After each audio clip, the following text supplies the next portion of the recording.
दी फरमाइश मैंने सुनी। पढ़ पढ़ इल्म किताबां थकियो, पढ़ पढ़ इल्म किताबां थकियो, कदी अपने आप को पढ़िया ही नहीं। वो चाचा पढ़ता मंदर मसीता, कदी अपने अंदर बढ़िया ही नहीं।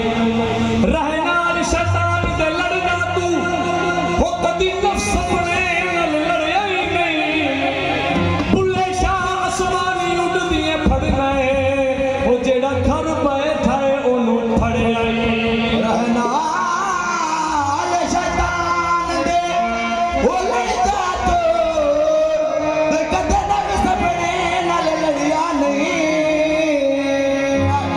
बुल्ले शाह आसमानी उड़ दिए फड़ना है, वो जेड़ा घर बैठा है ओनू बढ़िया ही नहीं। झूठे मसले करके मुल्ला नाल फकीरा लड़ना है। ऐने शराह दे फतवे ला के एक कागज काले करना है। रबाई बंदे दी सूरत विच हर रोज कुरान तू पढ़ना है। बुल्ले शाह नू यार मनाना, वो असा यार नू सजदा करना है। रब रब करदे बुढ़े हो गए मुल्ला पंडम सारे, रब दा खोज किसे ना पाया डिठे नहीं नजारे। नानो अकरब रब है कहता विच कुरान सिफारे। बुल्ले शाह रब ओनू मिलदा, वो जेड़ा पीर तू तन मन वारे।